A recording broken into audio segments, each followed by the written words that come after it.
আসসালামু আলাইকুম ভিউয়ার্স, আশা করি সবাই ভালো আছেন। নতুন আরেকটা ভিডিও নিয়ে আপনাদের সামনে হাজির হলাম। তো আজকের ভিডিওর টপিক হচ্ছে মোবাইলে আপনি আপনি বাংলায় কথা বললে বাংলা টাইপ হয়ে যাবে, কিভাবে এটা করবেন। তা একটা সফটওয়্যারের মাধ্যমে এই সেটিংটা করতে হয়। তা আমার এই ভিডিওটা পুরো দেখলে আপনারা বুঝতে পারবেন যে কিভাবে বাংলায় কথা বললে বাংলা টাইপিং হয়। তা চলুন দেরি না করে ভিডিওটা শুরু করা যাক।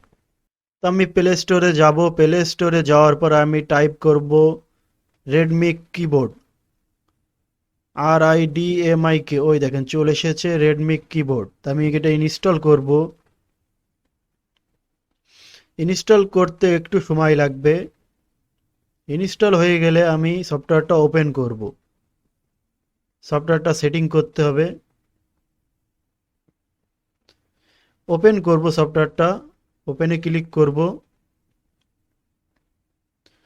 ওপেন করার পরে এই দেখেন set up and get start, এখানে ক্লিক করব।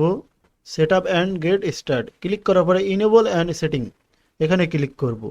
করার পরে এই দেখেন রেডমি কিবোর্ডটা অন করে দেবো। এখান থেকে অন করে দেওয়ার পরে ওকে করে দেবো। দেওয়ার পরে সুইচ ইনপুট মেদু হেডস ওটা ক্লিক করব। করার পরে রেডমি কিবোর্ডে ক্লিক করে দেবো।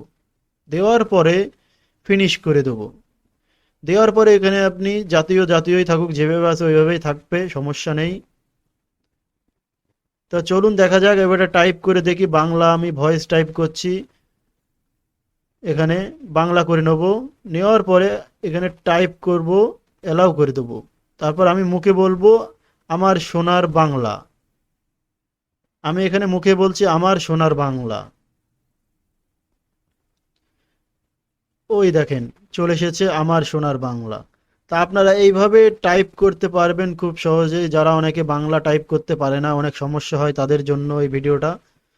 তা আমার এই ভিডিও যদি ভালো লেগে থাকে অবশ্যই চ্যানেলটি সাবস্ক্রাইব করবেন, ভিডিওতে লাইক দেবেন। ধন্যবাদ।